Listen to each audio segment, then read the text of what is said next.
สังฆาธิการครูบาอาจารย์เจ้าที่เปิดวิทยุฟังอยู่ที่วัดที่ว่าเวลานี้จุตนจุองค์เจริญปอนศรัทธาญาติโยมท่านสาธุชนทุกคนทุกท่านธรรมสวัสดี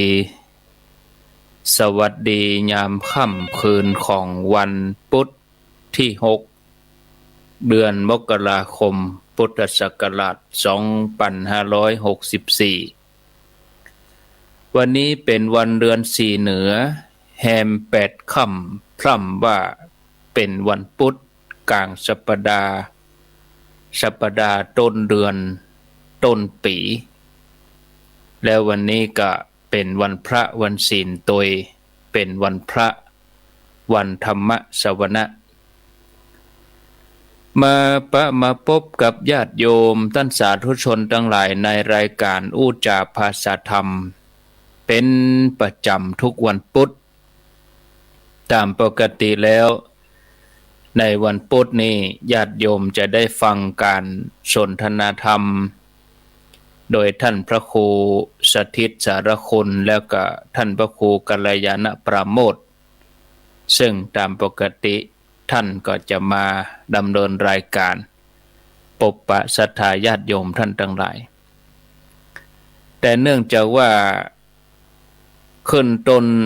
ศักราชใหม่แล้วก็มีการปรับผังรายการสักเล็กน้อยประกอบกับครูบาอาจารย์ก็มีภารกิจโดยก็น่าหันใจเปิ้นเพราะว่าวันอาทิตย์เปิ้นก็ตึงจะได้มาปะศรัทธาญาติโยมแถมอยู่ถึง3รูปคือท่านพระครูกัลยาณปราโมทย์วัดหม่อนห้วยแก้วท่านพระครูสถิตสารคุณแล้วก็ท่านพระอาจารย์วรรณชัยชยานันโทวัดพุทธศรีคีรี3รูปนี้เปิ้นกะตึงจะได้มาปะศรัทธาญาติโยมในวันอาทิตย์อยู่แล้วประกอบกับสถานีวิทยุแต่ละที่แต่ละแห่งเปิ้นได้มอบเวลาถวายเวลาให้กับรายการธรรมะโดยที่ตนตัวอัตมภาพพระครูอภิวัฒนวิกรมได้รับผิดชอบจัดสรรปันเวลาให้กับครูบาอาจารย์ระยะหลังนี่ก็บ่ได้มาเข้ารายการก็หันใจแต่ละสถานีแต่ละคลื่นบ่ได้อู้ได้จ้าบ่ได้ประชาสัมพันธ์บ่ได้อนุโมทนากับสถานีเปิ้นก็เลยปรับผังรายการในวันพุธตั้งแต่เดือนนี้เป็นต้นไปแล้วก็เริ่มศักราชใหม่2564นี้อาตมาภาพพระครูอภิวัฒนวิกรมวัดปักตังเจริญก็จะได้มาดำเนินรายการทุกวันพุธให้ญาติโยมได้ฟังในช่วงเวลามะค่ำยามคืนตามปกติก็เมื่อก่อนก็มาดำเนินรายการทุกวันนี่เฮาก็ในช่วงเมื่อคืนนะบ่ได้มาปะศรัทธาระยะหลังนี่ก็ขยับไปช่วงตี3ก็จัดรายการเน้นไปตีครั้งตั้งหนึ่งเนาะก็เลยจัดสรรเวลาแถมใหม่ทั้งนี้ไปวันพุธเมื่อคืนก็จะได้มาปะมาพบญาติโยมท่านสาธุชนทั้งหลายแล้วก่อนที่จะได้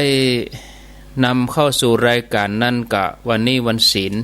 วันพระแล้วอาตมาภาพก็เข้ารายการใหม่เนาะนำท่านทั้งหลายไหว้พระเหยกรรมก่อนเนาะเพื่อความเป็นสิริมงคลกับตนกับตัวกับครอบครัวกับบ้านกับจองกับหอกับเฮือนเป็นสิริมงคลกับสถานีทุกคลื่นทุกที่เดี๋ยวแหมสักกรรมก็จะไล่เลียงให้ญาติโยมได้ยินได้ฟังแล้วญาติโยมฟังคลื่นไหนตังใดใต้รายการปุ้นเฮาก็มาอู้จาแจ้งผลกันรับฟังเข้ามาเนาะพร้อมแล้วเชิญทุกท่านไหว้พระตอมจิตตอมใจเป็นสิริมังคละเป็นมงคลเน้อ อะระหังสัมมาสัมพุทโธภควาพุทธังภควันตังอภิวาเทมิสวากขาโตภควันตาธัมโม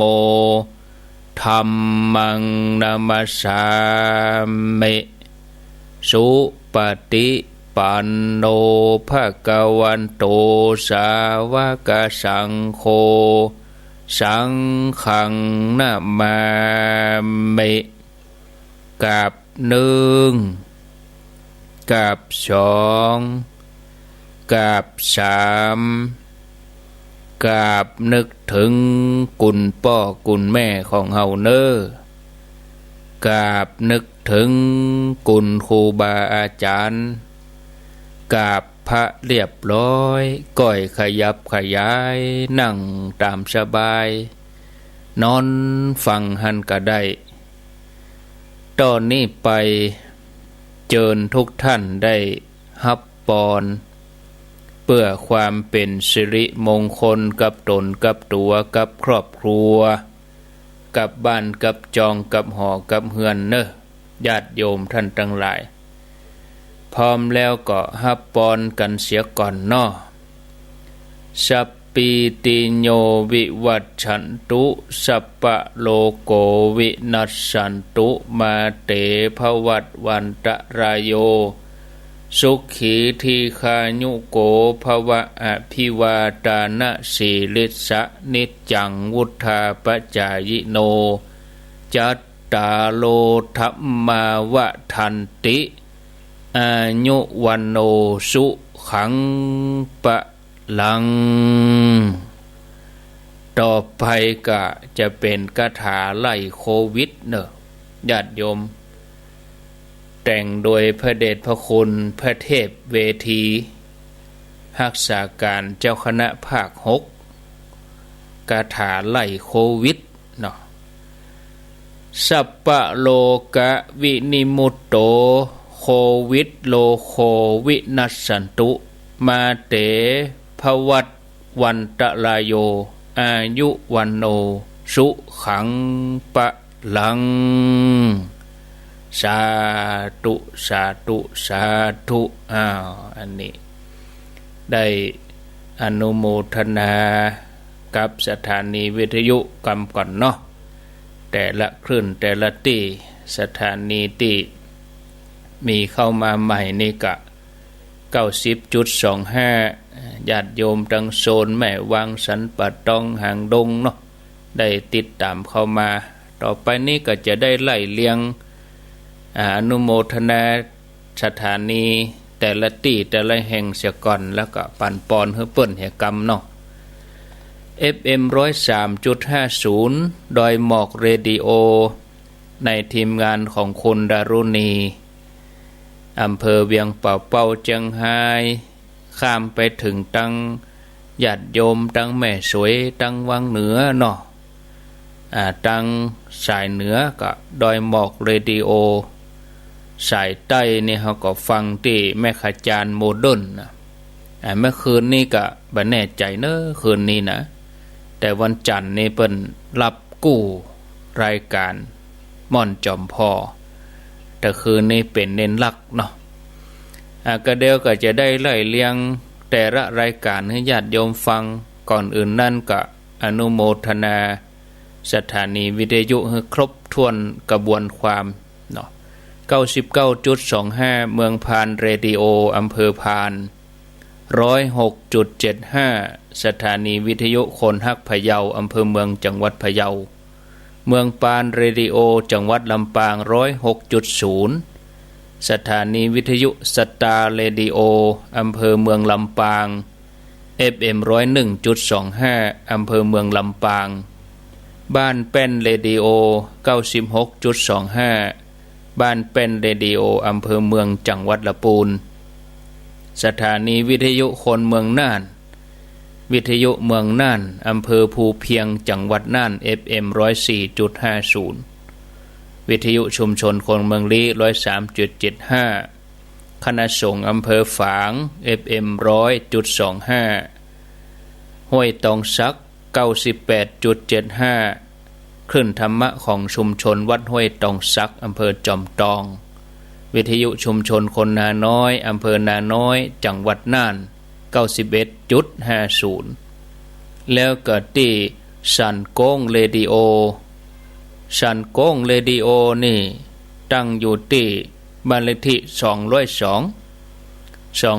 202หมู่ 3อำเภอแม่สายจังหวัดเชียงรายก็อนุโมทนาโดยที่สันโก้งเรดิโอ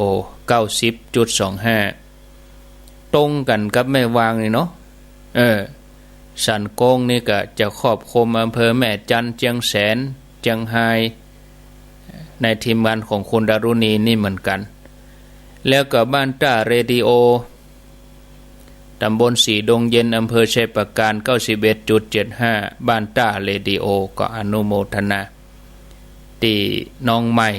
ที่เปิ่นรับสัญญาณนี่ก็ที่ 90.25 แม่วางเรดิโอวิทยุชุมชนคนเหนือเขื่อนด้วยเนาะ 90.75 อำเภอฮอดแล้วก็ที่สถานีวิทยุมนเสียงธรรมFM 106.25 อำเภอแม่แจ่มจังหวัดเชียงใหม่ขออนุโมทนาอันนี้ได้ไล่เรียงแต่ละสถานีแต่ละคลื่นที่เปิ้นได้รับสัญญาณให้ญาติโยมได้ยินได้ฟังเรียบร้อยไปต่อไปนี้ก็จะมาไล่เรียงผังรายการญาติโยมที่ฟังเป็นประจำนี่ก็คงพอจะจำได้เนาะอาตมาก็จะทวนให้ญาติโยมได้ฟังแถมกำหนึ่งนะวันอาทิตย์นี่วันอาทิตย์2 ทุ่มถึง4 ทุ่มนี่เป็นรายการของธรรมะจากยอดดอยที่เปิ่นมาสนทนากัน3 รูปท่านอาจารย์วรรณชัยท่านพระครูสถิตแล้วก็ท่านพระครูกัลยาณปราโมทย์ส่วนวันจันทร์นี่เป็นรายการของหลวงพ่อพระครูปฏิภาณธรรมทินวัดพระธาตุม่อนจอมพออำเภอเวียงป่าเป้าวันการอย่างวันการที่จบไปแต่คืนกับสามเณรลักษ์ปัญโยนานวัดสันเหมืองอำเภอเวียงหนองล่องแล้ววันพุธนี่เมื่อก่อนนี่อาตมาก็มาเข้ารายการเนาะเข้ารายการแล้วก็มีผู้ร่วมรายการท่านพระครูสุเมธพ่องนพระครูสุเมธธรรมเสวีท่านอาจารย์พระครูสถิตสารกุลท่านพระครูกัลยาณปราโมทย์เองอะสลับซับเปลี่ยนกันไปเอาไปเอามาอาตมาก็บ่ได้จัดท่านพระครูสุเมธบ่ได้จัดเอาไปเอามาก็ละให้ท่านพระครู2 ตนท่านพระครูกัลยาณปราโมทย์กับท่านพระครูสถิตสารคุณก็หันใจเปิ้นเหมือนกันสะเตื้อภารกิจเปิ้นมีบ่มาก็ง่อมหาศรัทธาญาติโยมเปิ้นจะรอฟังก็เลยยกเวลาให้เปิ้นไปวันอาทิตย์วันพุธอาตมาก็จะมาเข้ารายการต่อไปก็จะมีผู้ร่วมรายการเนาะอาตมาก็เข้ารายการแล้วก็จะเชิญแขกรับเชิญเนาะอาจจะเป็นโยมพ่องเป็นพระพ่องนะในคืนวันพุธนี้ก็จะได้รับฟังหลากหลายแต่พุธนี้บัดดาเตื้ออาตมาตนเดียวก่อนพุธหน้าเขาก็ก้อยว่ากันแถมกรรมจะเป็นพระรูปใดจะเป็นญาติโยมคนไหนช่วงนี้เป็นช่วงโควิดเขาอาจจะบ่ได้เชิญเปิ้นมาในห้องส่งที่วัดนี้ก็อาจจะในรูปแบบของออนไลน์เอาเนาะโทรศัพท์ให้เปิ้นเข้ามาอันนี้วันพุธก็จะเป็นอย่างอีอาจจะมีพระคุณเจ้าภาคอื่นพ่องเนาะที่อื่นที่ไกลจะได้อู้ไทยพ่องอู้เมืองพ่องนะส่วนวันพัดนี่ก็พฤหัสบดีวันพัดนี่เป็นหลวงพ่อพระครูนิวิตศีลสังวรเจ้าคณะอำเภอเวียงป่าเป้าวัดหั่งต่ำหลวงพ่อก็จะมาจัดรายการอันนี้ก็เป็นประจำอยู่แล้วทุกวันพฤหัสบดีอยู่แล้วนะศรัทธาญาติโยมเนาะแล้วก็ส่วนวันศุกร์เนี่ยศรัทธาญาติโยมท่านทั้งหลายวันศุกร์นี่ก็เป็น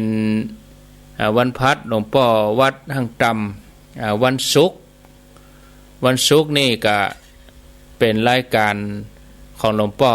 อำเภอฝางวันศุกร์นะ รายการหลวงพ่อพระครูสุจิตตานุรักษ์หลวงพ่อเจ้าคณะอำเภอฝางเป็นประจำทุกวันศุกร์ที่หลวงพ่อเปิ้นจะมาจัดรายการให้ญาติโยมได้ฟังเปิ้นกะเจริญพุทธมนต์สวดมนต์เนาะญาติโยมได้ฟังคนเฒ่าคนแก่นอนอยู่บ้านนอนฟังนี่มันม่วนดีฟังแล้วสบายใจเนี่ยศรัทธาญาติโยมเนาะเหมือนเฮาอยู่กับพระคุณเจ้าก่อนเข้านอนเนาะจิตเฮาก็สงบนิ่งบุญกุศลก็เกิดส่วนวันเสาร์นั้นก็เป็นท่านพระครูปริยัติรัตนโชติ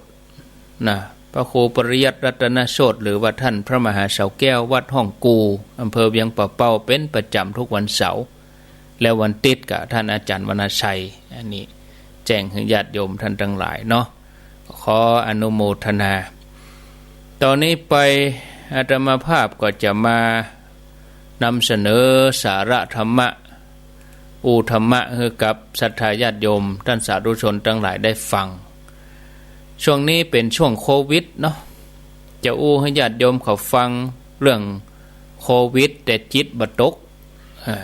โควิดถึงแม้จะมีโควิดแต่จะไปให้จิตเฮาตก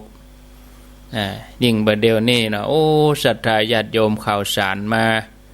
มีคนจำนวนนักที่ตื่นตระหนกตกใจเมื่อโรคโควิดนี่แพร่ระบาดในประเทศไทยเฮาทั่วโลกโดยกันนี้เขาก็พิจารณาเหมือนเป็นเหตุการณ์ที่เฮาเคยนึกเคยคาดกันมาก่อนนะแต่อันที่จริงนี่ไปตามความจริงเต็มปากก็คือว่าโรคโควิดนี่แพร่ระบาดครั้งนี้นี่เกิดขึ้นอย่างที่เฮาบ่คาดคิดมาก่อนนะเพราะว่าวงการทางแพทย์วงการทางโรคระบาดเปิ้นฮ้องว่าระบาดวิทยาเนี่ยเปิ้นก็คาดการล่วงหน้ามาหลายปีแล้วว่าจะเกิดโรคระบาดใหญ่ทั่วโลกคือสิ่งที่จะต้องเกิดขึ้นอยู่ที่ว่าเมื่อใดต่ออันนี้มาโวยศรัทธาญาติโยมนะที่จริงเพิ่นก็เตือนกันมาแล้วนะผ่านมาก็เฝ้าระวังหลายประเทศโดยเฉพาะในประเทศจีนนะขณะเดียวกันก็มีการเตือนนะไปสู่รัฐบาลทั้งหลายทั่วโลกอเมริกานี่ติดกันเป็นหลาย10 ล้าน80 ล้านก่อนก็เต้าก็นักเหลือประชากรไทยเฮาเนี่ยประชากรคนไทยเฮามี60 กว่าล้านคนเนาะแม่หญิง32 กว่าล้านปอจาย33 กว่าปอจายมี32 กว่าล้านแม่หญิงมี33 ล้านเนี่ยมี60 กว่าล้านคนเนี่ยท่านผู้ฟังญาติโยมทีนี้เฮาจะทำใจอย่างใดเมื่อเฮาจะต้องมาฮู้ข่าวก็ดีเฮาต้องมาปะกับเหตุการณ์สถานการณ์อย่างอี้กับโรคโควิดนี่ภัยพิบัติส่วนใหญ่นี่ญาติโยมเมื่อเกิดขึ้นอย่างน้ำท่วมอันนี้เปิ้นก็ห้องภัยพิบัติอันน้ำท่วมนี่ห้องอุทกภัยพายุนี่ก็วาตภัยเนาะไฟไหม้อัคคีภัยทุพพิกภัยอันนี้ก็คือความอดอยากความหิวโหยนะมนุษย์เฮาก็อยู่เฉยบ่ได้ก็จะต้องลบหลีกลี่หนีภัยอนละมันเนาะรวมจนถึงบางทีก็เสาะหาที่อยู่ตามที่ต่างๆนะแต่ภัยพิบัติครั้งนี้ญาติโยมภัยพิบัติที่เกิดจากโรคระบาดเนาะศรัทธาญาติโยมเฮาบ่จำเป็นต้องลบหลีกลี่หรือว่าหนีไปไหนมันก็ตึ้มป่นมันปะเหียกุฏิมีเฮาจะไปลบอยู่ไหนศรัทธาญาติโยมถ้ามันเกิดกับเมืองไทยนี่คนมีเงินก็จะหนีเอาต่างประเทศหมดแล้วกันเนาะหนีเมืองไทยหมดกันอันนี้หนีไปต่างประเทศซ้ำหนีเสือปะจระเข้ซ้ำหายเหลือบ้านเฮากันนี่นะศรัทธาญาติโยมจะหนีไปที่ไหน สิ่งที่ควรทำก็คือการอยู่บ้านการดูแลตัวเองเพราะเป็นวิธีที่ปลอดภัยที่สุดเนาะ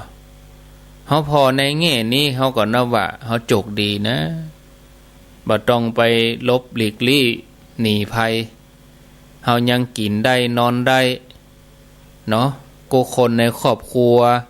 ก็ยังอยู่ด้วยกันพร้อมหน้าอย่างน้อยเฮาก็บ่ต้องไปพัดภาคถ้าเฮาพอมุมนี้นะเฮาก็จะบ่เป็นทุกข์ดีกว่าไปนั่งจมไปนั่งบนไปโตดโจกจะตาเนาะไปโตดคนนั้นไปโตดคนนี้แล้วเฮาอยู่บ้านเฮาก็จะมีความสุขนักขึ้นสิ่งสำคัญตอนนี้ก็คือว่าเฮาจะปลอดภัยได้เนี่ยญาติโยมบ่ใจเพราะตัวอยู่บ้านต่ออันนะใจเฮานี่ก็ควรจะอยู่กับปัจจุบันตัวเองก่อนบ่อย่างอันนะญาติโยมถึงแม้ตัวเฮาจะปลอดเชื้อแต่ใจเฮานี่มันบ่ปลอดทุกข์นะเนาะมันบ่ปลอดทุกข์เพราะว่ามันถูกความวิตกถูกความกังวลถูกความเครียดความเหงาความง่วงซึมความเหงาเป็นโรคเปิดห้องว่าเป็นโรคอย่างซึมเศร้านะความเหงาซึมเศร้าเล่นงานในความคิดของอาตมาภาพนะญาติโยมความคิดของอาตมานะอย่างอารมณ์อย่างหลังที่ว่าน่ากลัวโรคโควิดหรือว่าโคโรนาไวรัสนี่นะอันหลังนี่ก็คือความวิตกความเครียดความซึมเศร้านี่น่ากลัวกว่าเนาะเพราะว่าโรควิตกกังวลโรคกลัวล้ำโรคเหงาโรคซึมเศร้านี่มันบ่ใจจะเพียงแต่ว่ามาบั่นทอนจิตใจเฮานะบางทีก็เล่นงานเฮาเอาจนกินบ่ได้นอนบ่หลับปลายบ่ปอมันก็ยังไปบั่นทอนความสัมพันธ์กับคนรอบข้างบางทีก็อย่างน้อยเฮาก็ไประบายอารมณ์เกลียดอารมณ์โกรธใส่เขานะไปทำร้ายซึ่งกันและกันกรรมบักเก่ากรรมโบราณเปิ้นถึงว่าล่ะอยู่คนเดียวเฮือระวังความคิดอยู่กับมิตรเฮือระวังวาจาถึงแม้กายเฮาปลอดภัยแต่ใจเฮาบ่ปลอดทุกข์ก็เพราะหยังญาติโยมเพราะความคิดฟุ้งซ่านนะที่ห่วงหน้าพะวงหลังภาวะพะวงถึงอนาคตบางทีก็วาดภาพอนาคตไปตังลบไปตังหายเอาไปเอามาก็เกิดความวิตกกังวลทั้งที่ภาพที่เฮาปรุงแต่งนั่นน่ะอาจบ่เกิดขึ้นก็ได้พยายามปิกมาอยู่กับปัจจุบันเนาะชื่นชมสิ่งดีๆที่มีอยู่รอบตัวเฮาขอบคุณตัวเก่าเฮากะที่เฮายังกินอิ่มนอนอุ่นแล้วก็มีชีวิตสะดวกสบายอยู่ในบ้านของเฮานะขณะเดียวกันเฮาก็ควรจะเสาะหาอย่างทำจะไปเฮือมันได้ว่างลำไปแทนที่จะใจเวลาที่มันนักมากมายเนี่ยมาเสพข้อมูลข่าวสารมาพอข้อมูลตั้งเฟซตั้งไลน์ก็เลยทำให้เกิดกังวลนักขึ้นเฮาควรจะเอาเวลานั้นไปทำสิ่งดีๆที่มีประโยชน์ในทางสร้างสรรค์หันผลชัดเจนอย่างกับว่าอยู่ว่างๆโอ้วันนี้อยู่บ้านเผื่อเข้าตอนจัดบ้านกวาดบ้านหดน้ำต้นไม้สะสางเข้าของที่มันรกรุงรังเนาะปลูกต้นไม้ออกกำลังไปเยี่ยมไปเอวช่วยเหลือคนที่เปิ้นตกทุกข์ได้ยากที่เปิ้นเดือดร้อนบ่ว่าจะในละแวกบ้านหรือว่าที่ใดก็ตามกิจกรรมหมู่เนี่ยมันจะเพิ่มพลังบวกให้กับใจเฮานะศรัทธาญาติโยมเนาะอย่างให้ใจของเฮานี่ที่ห่อเหี่ยวหดหูก็มีบ่ามีแหงขึ้นมาที่เหงาหงอยก็กระชับกระเฉงมีชีวิตชีวานะท่านผู้ฟังญาติโยมปู่อุ้ยแม่อุ้ยศรัทธาทั้งหลายในยามนี้เป็นยามที่เฮาบ่ควรประมาทบ่ควรล้าสา เนาะเฮาจะไปกึดว่าหมอกไปสังสรรค์กับเปื้อนไปฉลองเห็นสักน้อยจะเป็นอะไรยังเนี่ยบ่เป็นหยังก้าอย่างก็เจียงใหม่นี่ก็เดือดร้อนกับคำว่าบ่เป็นหยังก้านั่นน่ะไปฉลองเข้าดาวนะกะเข้าดาวปีใหม่เนี่ยกะศรัทธาญาติโยมตอนกินนี่ม่วนแต่กาจนแก้วกันเนาะจับมือถือแขนกันเนาะได้กอดได้หวันเนาะมันม่วนกาเนี่ยตามยุคตามสมัยตามไว้เขาประเด็นนี้เป็นตุกละนี่เปิ้นต้องไปไล่ปิดร้านปิดหยังต้องไปไล่เพื่อมาตรวจเนี่ยกับว่าบ่เป็นหยังก้าน่ะกำเดียวบ่ได้เต้าอี้บ่ได้เย่น่ะท่านผู้ฟัง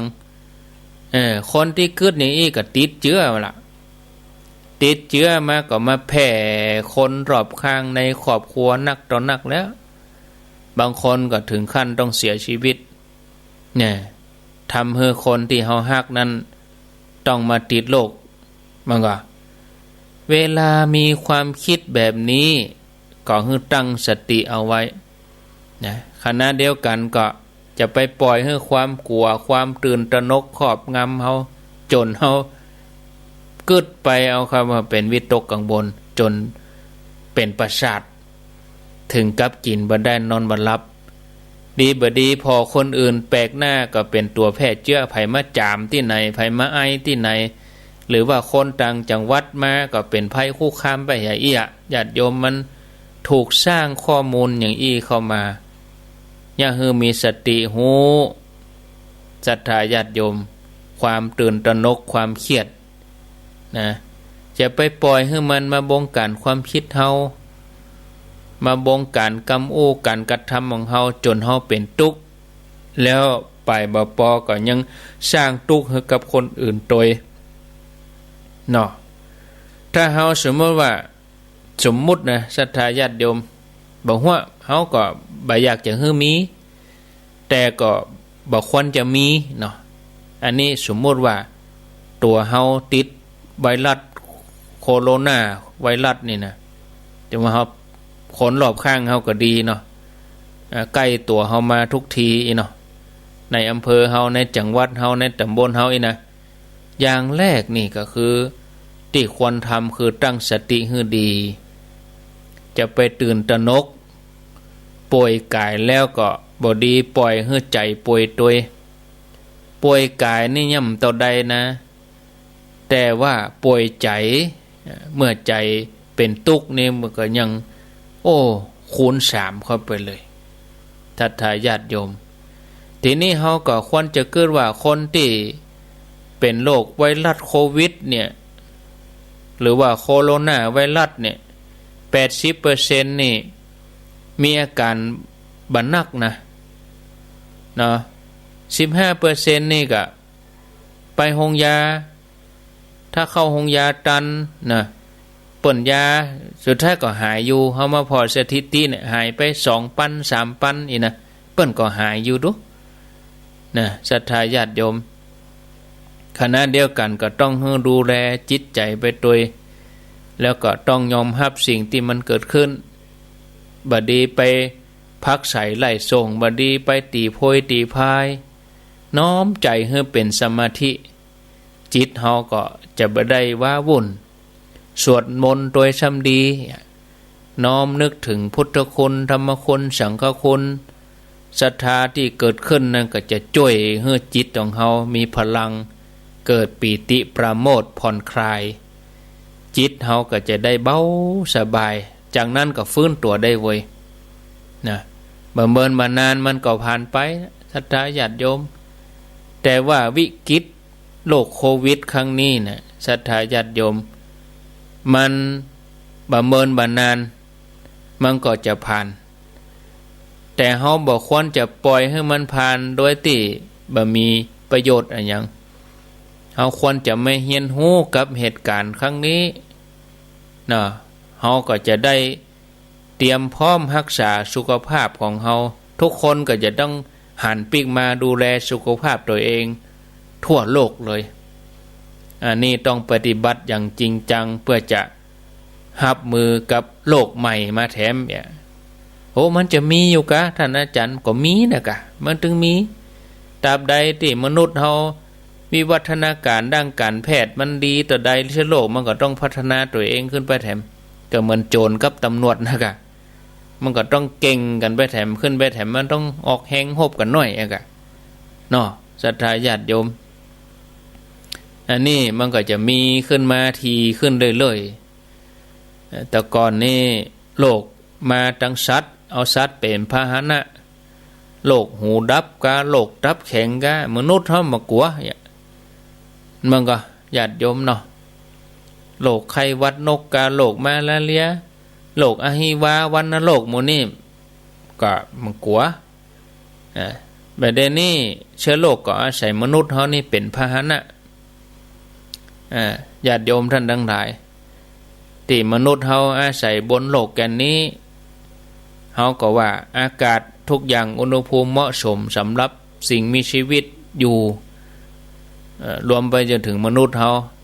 มนุษย์เฮานี่มันบ่ใช่เป็นเจ้าของโลกแต่พยายามจะไปยึดว่าตัวเองเป็นเจ้าของโลกที่จริงก็มีสัตว์อย่างอื่นอยู่ด้วยห่วมกับเฮาจัดนักเนาะเนี่ยมนุษย์เฮานี่เฮาเข้าใจว่าเฮาจะต้องเหนือโลกเฮาจะอยู่บนโลกนี้เฮาเป็นเจ้าของโลกมันบ่ใช่เนาะเฮาลองข่อยขี้ดินพอเนาะมีไส้เดือนมีมดมีแมงต้นไม้พอเนาะมีสัตว์กี่อย่างกี่ชนิดเป็นมดเป็นแมงต่างๆแมงบงอะไรอย่างกะนกกาสัตว์4 ตีน2 ตีนก็มีมาเทียบกับร่างกายของเฮาร่างกายของเฮานี่ก็เป็นที่อยู่ของเชื้อโรคเหมือนกันนะเชื้อโรคมันสรรหาแล้วว่าอย่างอื่นบ่เหมาะสมละเท่ากับร่างกายมนุษย์นี่เหมาะสมสำหรับการดำรงเผ่าพันธุ์ของมันเชื้อโรคนี่มันก็เลยอาศัยมนุษย์นี่ก็เป็นพาหนะแต่ก่อนก็อย่างโรคชีหนูก็โรคอันยังก็มามันก็โรคสัตว์ทั้งนั้นน่ะมันก็โรคปากเท้าเปื่อยก็โรคอันยังวันนั้นโรคอันยังติดลุท้องน่ะมาตั้งท้องร่วงโรคเกี่ยวกับท้องร่วงก็แมงงนเนี่ยเนาะประเด็นนี้ก็นี่ได้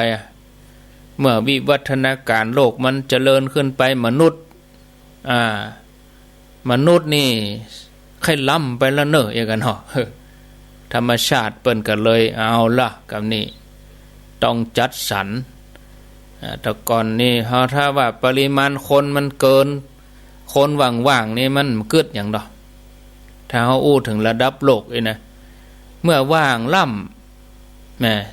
ต่างแต่ละประเทศก็เงินดีมันก็กึดจะไปซื้ออาวุธกันนะกึดก็จะฮบกันนะ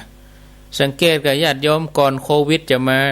อเมริกากับเกาหลีพ่องอเมริกากับจีนพ่องก็หึ่มใส่กันวันดีคืนดีก็ขนอาวุธออกมาเอามาขู่กันเนี่ยเดี๋ยวนี้ต่างคนต่างต้องถอยเมื่อก่อนไผ่ห้ามไผ่ฟังต่างคนจะต้องทุ่มไปตั้งอาวุธปุ่นในนี้อู้ถึงระดับโลกถ้าอู้ถึงระดับทั่วไปนี่ก็เขาก็รณรงค์กันจัดนักรณรงค์โลกร้อนการณรงค์เกี่ยวกับควันหมอกควันรณรงค์สปะรณรงค์ลดอุบัติเหตุเมาไม่ขับรณรงค์ฮึดตึกกับมนุษย์เฮาก็ยังมาเหลือกรรมอยู่ธรรมชาติก็เลยจะแก้ตัดใดเอาแผ่นดินไหวให้เขาก็บ่กลัวเตื้อ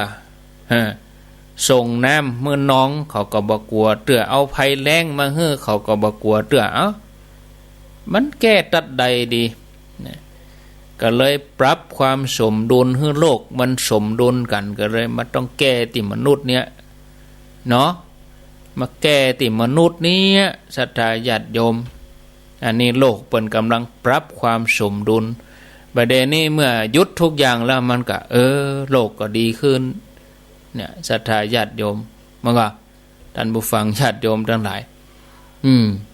เขาก็เอาสิ่งมื้อนี้มาสรุปเป็นบทเรียนจากเหตุการณ์ครั้งนี้ที่เขาได้ประสบและเขาก็จะต้อง เกิดว่า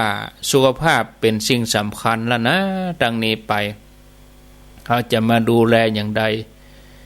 เพื่อจะรับมือกับโรคระบาดครั้งใหม่ที่จะมาถึงมันก็จะมีขึ้นมาแถมอย่างที่ว่านะอาจจะห่างไป10 ปี20 ปีมันก็จะมีฮะแถมมันก็จะตื่นกับแม่แถมเมื่อก่อนอย่างเขากลัวโรคหนึ่ง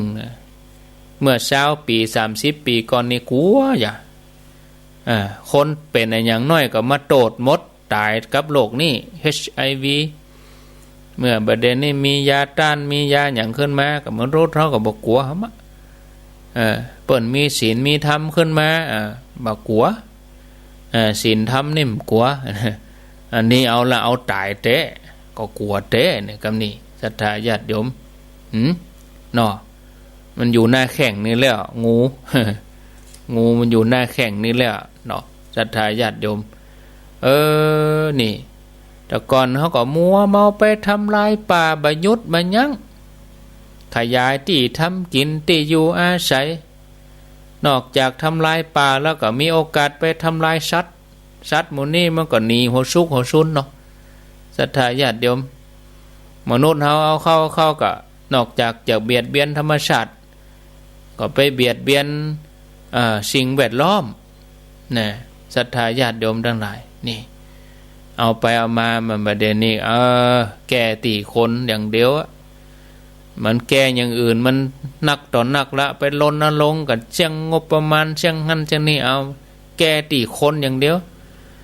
แล้วใจวิธีใดคนมันจะมีสำนึกจะหู้สึกก็อู้หู้ตึกบ่สำนึกก็เอาพอโลกนี้ขึ้นมาเขาก็พิจารณาพอเป็นอย่างนั้นจริงๆเนี่ยศรัทธาญาติโยมท่านทั้งหลายโอ้ไปเอามาจะ3 ทุ่มแล้ววะทั้งแถม5 นาทีเนาะชั่วโมงที่2ไปก็จะอู้ถึงเรื่องบุญเรื่องกุศลเนาะชั่วโมงแรกก็อู้ให้ความรู้ให้ข้อคิดศรัทธาญาติโยมเพื่อเขาจะปรับจิตปรับใจตั้งสติให้ดีเนาะพิจารณาอันใดดีเขาก็พิจารณาเอาเนาะชั่วโมงที่2ก็จะเอาเรื่องราวของเรื่องเกี่ยวกับบุญกุศลนะคนเฒ่าก็ฟังง่ายอันนี้ก็เหมาะสมกับทุกเพศทุกวัยต่อไปนี้ก็จะลองฟังพอก่อนว่าจะมีคนฟังอยู่ก่อนนี่เบื้องต้นนี่ก็ฟังญาติโยมทั้งเอาเปลี่ยนกันคนละจังหวัดคนละอำเภอดีกะถ้าศูนย์กันมันก็ศูนย์กันแต่คนบัดตันกับบัดตันแต่ศรัทธาเนาะคนที่บัดตันกับบัดตันเห็ดแต่เ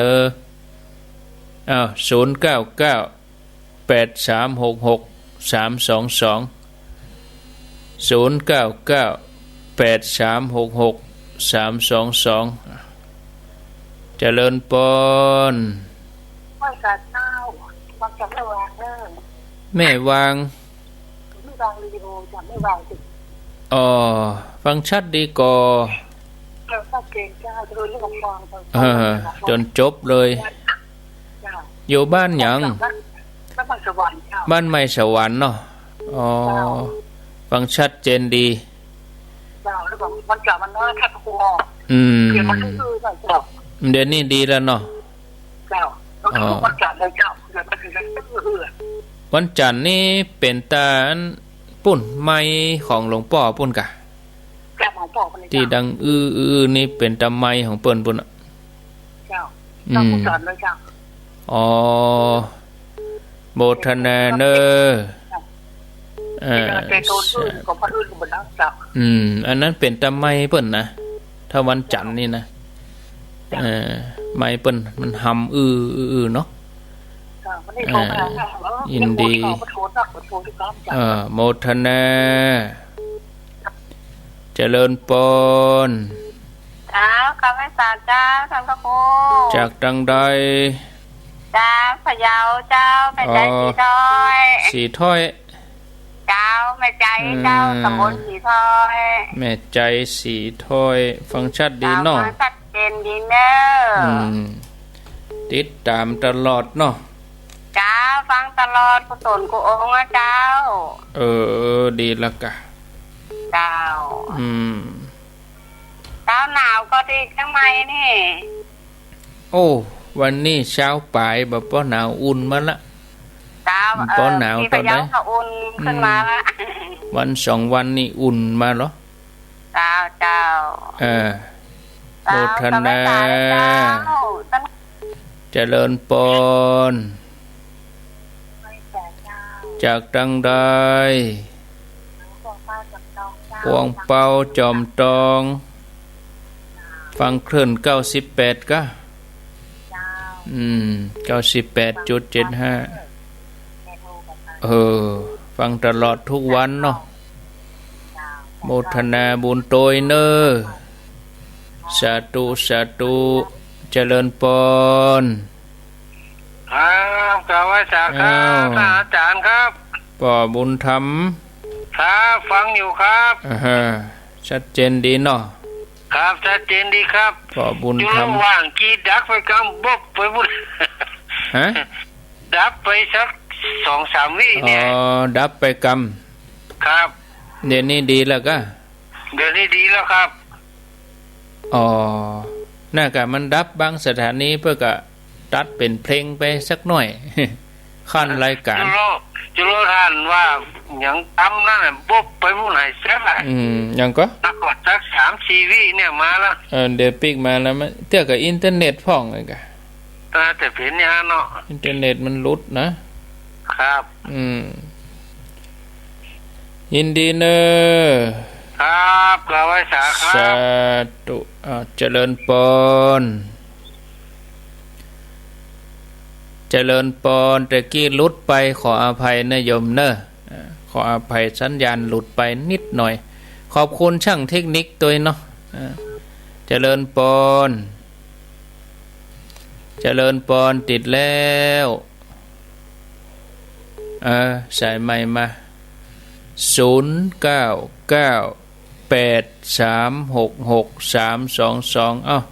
สลับซับเปลี่ยนกันไปเจียงใหม่ผ่องเจียงไฮ้ผ่องพะเยาผ่องอันนี้เป็นคืนแรกถ้าวันพุธต่อไปนี่เขาก็เอาทีละจังหวัดเนาะเจียงใหม่มาก่อนแล้วก็เจียงไฮ้แล้วก็พะเยาแล้วก็ลำปางอีไทยดีแหละเจริญปน ไปสาเจ้า จากดังใด อันนี้จากบ้านฝางตำบลคือเวียงอำเภอดอกคำใต้จังหวัดพะเยาเจ้า ดอกคำใต้แม่ยังก็ แม่แสงทองเจ้า ชัดเจนดีนะเจ้า แม่แสงทองนี่มันได้ยินกันเมินเหรอแม่แต่ เจ้าฟังทุกวันนะเจ้ากูโดน ได้ยินกันจัดเมินแล้วแม่แสงทองนี่ เจ้า ฟังคลื่นไหนแม่แสงทอง เนี่ยจารุนี้เจ้า ฟังแสงแม่แสงทองฟังคลื่นดารุนี้กะ เจ้าฟังจัน คนฮักพะเยาเนี่ยกะฟังคนฮักพะเยา นะคะ106.25เจริญปนแม่นไรว่าจะได้ ฟังอยู่เนอะชัดเจนดี ก็หนาวละบ้านเฮาอ่ะ อุ่นมาแล้วนะ อุ่นมาเจ้าก็หนาวละ เป็นกำลังใจพระอาจารย์เจ้า โมทนาก ราบไหว้เจ้า สาธุเจริญปน กราบไหว้สาเจ้าทางครู โทษจากดังใด จากมันปินเจ้าแม่เจนจิลาเจ้า บ้านปิน เจ้า แม่เจนจิลาดอกคำใต้บ่เนาะ เจ้าดอกคำใต้เจ้า ฟังชัดเจนดีเนาะแม่เจนจิลาเนาะ ชัดเจนดีเจ้า เมินเริ่มได้เข้ารายการ หายไปจัดเมิน ไปเมินเนาะ โอ้เกิงปีก็ฮะเนาะ เจ้าตั้งแต่ตะเมินแล้วหลายปีแล้วเนาะที่ฟังมานี่นะ ตั้งนี้ไปก็จะมาเข้ากู้วันพุธเด้อแม่เด้อ เจ้า กราบไหว้สานะเจ้า โมทนาแม่เจนจิลาดอกคำใต้เจริญปนโทษจากดังใด จากอำเภอแม่อายเจ้า อำเภอแม่อายเจ้า แม่อายฟังคลื่นอย่าง100.25เจ้า ชัดเจนดีกอ ชัดเจ เจ้าโมทนาเนอญาติโยมที่ตามฟังทั้งแม่วังสันปะตองโซนห่างดงโดยหล่อป่าซางนี่ก็ลองโทรมาแจ้งผลกันรับฟังเนาะในเวียงพวกก็มีกำเดียวนี่104เพิ่นก็ทายกะก็ว่าอย่างใดหมู่เนอถ้าท่านอนาลัยเปิ้นติดธุระเปิ้นก็จะเชื่อมสัญญาณฮือเนาะที่ 104.50 ตั้งโซนแม่วางสันป่าตองได้หล่อป่าสร้างหางดงลองกดเข้ามาดูแต่กี้สัญญาณหลุดไปเนอะขออภัยแล้วก็ขอบคุณช่างเทคนิคฝ่ายเทคนิคทีมงานของคุณดารุณีตุย0998366322มีเข้ามาจะจัดจาก็จะฮับสักโลเนาะฮับสักโลประเด็นนี้สายที่8สายที่9เข้ามารับสายเจริญปอนจากดังใดกำแพงเจ้าสันกำแพงโอ้เจ้าขึ้น104ฮับเมินแล้วก็นี่ฮับตั้งแต่กี่โมงฮับสัญญาณตั้งแต่กี่โมงต้องเนี่ยช่วงแรกของท่านนะคะโอ้ได้ฟังตั้งแต่เรื่องโควิดแล้วก็เจ้าตั้งแต่โควิดเลยค่ะก็ดีไปอย่างเนาะฟังก็ต่อไปแหมเนอะโมทนาสาธุสันกำแพงต่อไปพี่น้องสันกำแพงเชียงใหม่ต่อไปตั้งได้เจริญปอนไว้สาเจ้าท่านพระครูอยู่ที่ไหนหนองบัวชลการเจ้าหนองบัวเนาะเจ้าทุกเช้าทุกเย็นโลหนองบัวนี่ใช้ประการติดตามตลอดเจ้าอนุโมทนาสายต่อไปเจริญปอนครับกราบนมัสการครับพี่อ้ายว่าจะได้ออก2คืนนะครับครับผม94ก็แม่นก็ครับผม94กับ103เนาะครับยินดีเนอถ้าถึง2คืนเลยครับดีดูต่างฟังดีวันนี้นี่ผมฟัง3ครับน่ากะชัดติไหนก็ฟังที่หันไหลไปไหลมาขอบคุณด้วยสายสุดท้ายเจริญปอนเจ้ากลับมาเจ้าจากไม่เมาขี้เล็กไม่เจ้าแม่เมาขี้เล็กเมืองฝางเจ้ามันตั้งหวันเมินนะหนออันทำกระพุมได้มาออกเมื่อคืนนิ่มล่ำได้มาน่ากะตั้งนี้ไปก็จะมาทุกปุดนะเจ้าโมทนาสาธุยินดีเนอเอาละเอาคนที่จำเบอร์แล้วเขาก็ไล่หาคนที่เปิ้นใหม่กันเนาะคนที่เปิ้นใหม่เปิ้นบัดล่ำได้โทรเอาคนนี้หมอแม่นแต่จำเบอร์หมดเจริญปอนว่าจากเจ้าทางโฟไม่อยู่สะเพิงฟังอยู่เจ้าสะเมิงเจ้าอำเภอสะเมิงนี่ฟังได้คลื่นไหนคลื่นเนี่ยวันติดชัดกันนาดชัดเจนดีกดฝากข้อความตลอดฟังชัดดีเนาะสะเมิงนี่ถ้าอย่าฟัง104.7 แล้ว 104.50 ที่วัดฝ่ายหินก็นี่นะสะเมิงนี่แล้วมาเจ้าได้ยินก่อได้ยินอยู่เจ้ามาเจ้าก็ได้ยินก็ดีกะเนาะมันติดยากอ่ะมันสายมันฝากข้อความตลอดฝากข้อความคือสาย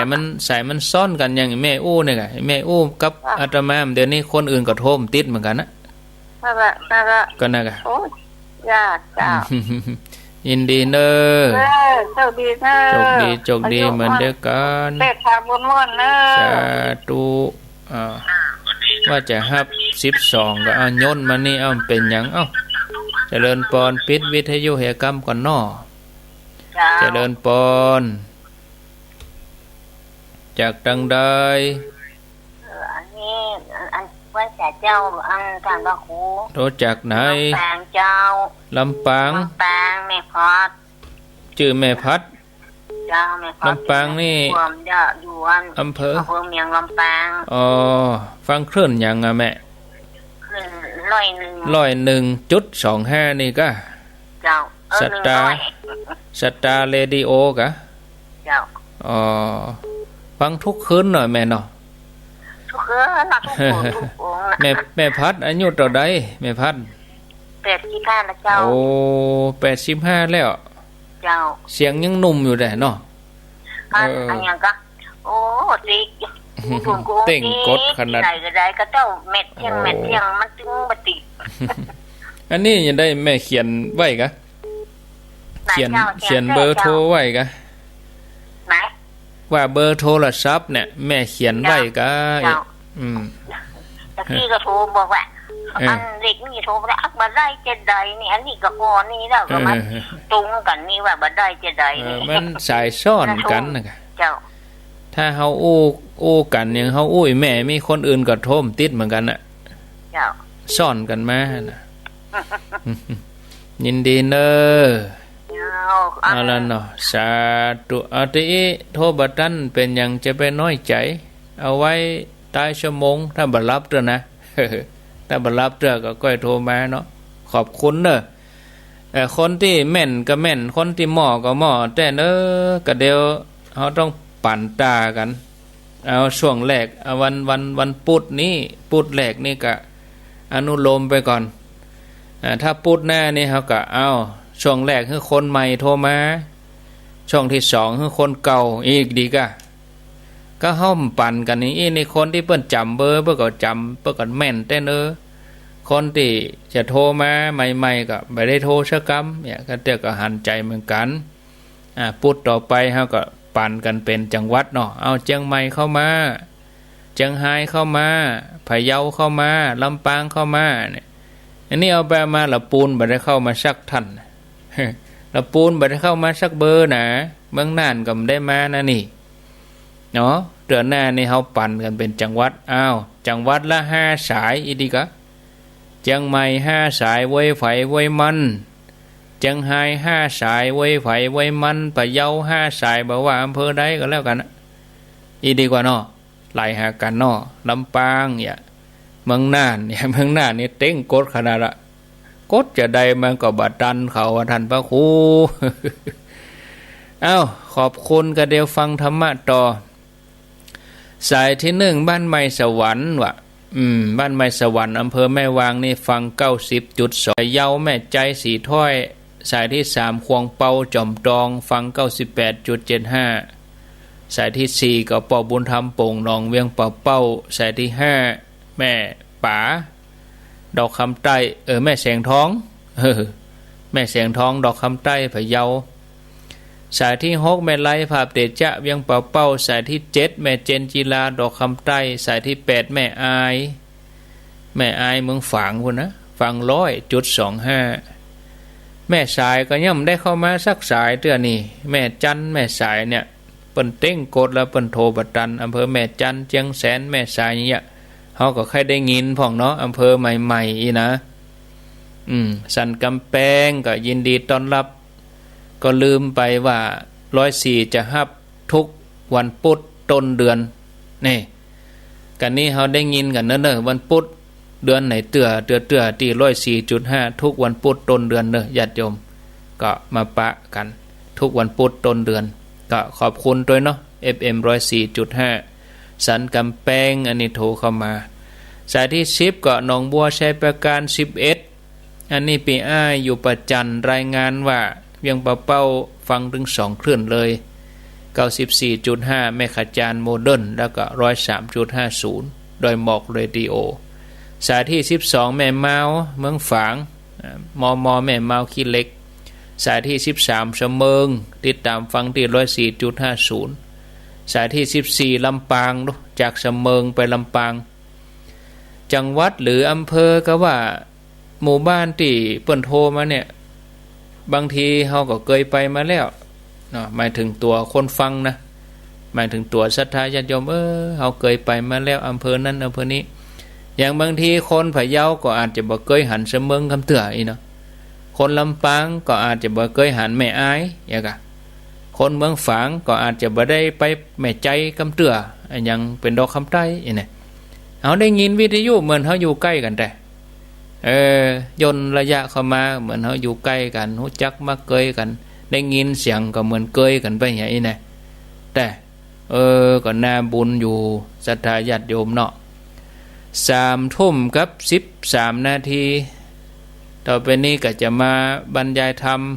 อุจาภาสธรรมให้ญาติโยมได้ยินได้ฟังตามลำดับไปก็จะบรรยายไปถึงประมาณเวลา3 ทุ่ม 40ถ้า3 ทุ่ม 40ก็ไผบ่รับเรือก็เอาไปเปิดสายอุจากันแถมกรรมในช่วง3 ทุ่ม 40เนาะศรัทธาญาติโยม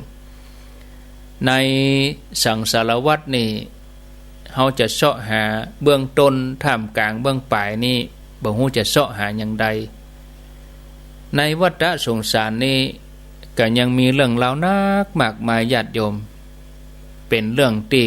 สลับซับซ้อนนะแล้วก็อยู่เบื้องหลังที่จะบังคับให้มนุษย์เฮาทั้งหลายตกอยู่ในความประมาทมัวเมาอยู่ในหูบเสียงกินรสสัมผัสเอาไปเอามาเฮาก็กลายเป็นเหยื่อล่อเนาะอย่าให้ลืมเลือนเป้าหมายดั้งเดิมคือการได้เกิดมาเป็นมนุษย์เพื่อจะสลัดอวิชชาคือความบ่ฮู้นั้นออกไปบางทีเฮาก็บ่ได้นึกถึงความเป็นจริงของชีวิตว่ามนุษย์เฮากูคนน่ะเมื่อเกิดมาแล้วล้วนแล้วต่อจะต้องอยู่ในกฎตัวนี้คือเกิดแก่เจ็บตายอย่างกะนะสังขารร่างกายนี้ที่เฮาอาศัยเปิ้นอยู่เนี่ยเพื่อจะให้เฮาสร้างบุญสร้างบารมีเมื่อเวลาในโลกของเฮาหมดไปเฮาก็ต้องย้ายภพย้ายภูมิแถมใหม่ถ้าไผตั้งใจประพฤติปฏิบัติมันพิจารณาทานศีลภาวนาอย่างวันนี้วันศีลเนี่ยวันศีลเวลาอย่างวันนี้เฮาใกล้จะเข้านอนเฮาก็มาทบทวนว่าศีลแต่ละข้อนี่เฮาบกพร่องไปก่อเฮาสมบูรณ์ดีก่อเนี่ยถ้าเฮาสำรวจศีลแล้ววันนี้เฮาได้ทำอย่างผิดเนี่ยเฮาก็ต้องภูมิใจในตัวเองทานวันนี้เฮาได้ฮือทานอย่างพ่องอามิสทานเนาะธรรมทานอภัยทานเนี่ยเฮาก็มาดูที่จิตของเฮานี่ก่อนที่เฮาจะรับนี่นะถ้าเฮาทบทวนแล้วมีแต่ความดีความงามศรัทธาญาติโยมเฮาจะปลื้มต่อใดแต่ถ้าว่าสิ่งที่เฮาทำไปแล้วเฮาก็จะย้อนไปแก้ไขก็ตึ้มได้เฮาก็ต้องบอกว่าเฮาจะบ่ทำสิ่งนี้แถมในวันผูกวันฮือท่านผู้ฟังญาติโยมนะอาตมาก็จะเล่าเรื่องของพระอุบาลีเถระให้ญาติโยมฟังในสมัยพุทธกาลนะพระอุบาลีเถระนี่เปิ้นมีชื่อเสียงเด้อพระอุบาลีนี่ได้รับการแต่งตั้งจากพระพุทธเจ้าให้เป็นเลิศกว่าภิกษุทั้งหลายในเรื่องของการจำพระวินัยเวลาเปิ้นจะมีการชำระอย่างต่างๆเวลาจะใจคนที่มาตัดสินเรื่องพระวินัยเปิ้นก็จะห้องหาพระอุบาลีเถระเนี่ยในอดีตชาติหลายภพหลายชาติที่ผ่านมาพระเถระนี่เปิ้นได้ปั่มเพ็งบารมีแล้วก็เปิ้นก็สร้างบุญในพระพุทธเจ้าองค์ก่อนๆเหมือนกันนะเปิ้นได้สั่งสมบุญบารมีมาหลายภพหลายชาติมานับบ่ถ้วนตามวาระโอกาสของเปิ้นแต่ก็บ่ได้สร้างบุญกุศลเต็มที่เท่าที่ควรจนมาถึงสมัยพระพุทธเจ้าชื่อว่าปทุมุตตระในยุคของพระสัมมาสัมพุทธเจ้าพระพุทธเจ้า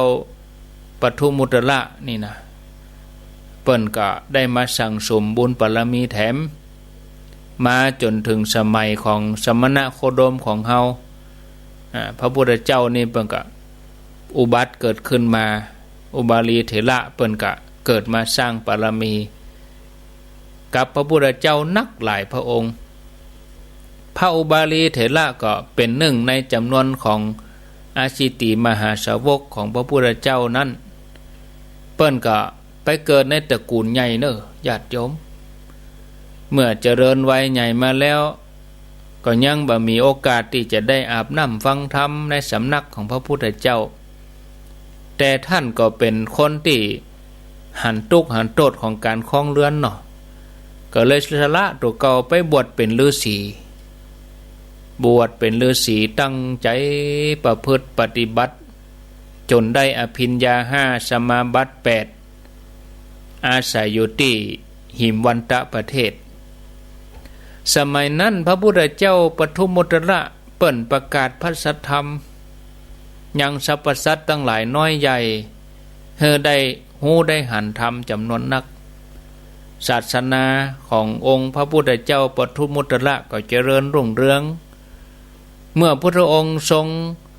ประสงค์ที่จะวิเวกปลีกวิเวกพระองค์ก็เสด็จไปสู่ที่หิมวันตะประเทศแวดล้อมไปด้วยพระขีณาสพทั้งหลายจำนวน1 ปันในขณะนั้นดาบสก็นุ่งห่มหนังสัตว์ดาบสในที่นี้ก็คืออดีตชาติของพระอุบาลีนั่นนะก็กำไม้เต้าเห็นหรอจาริกไปเดินไปไปปบใส่พระพุทธเจ้า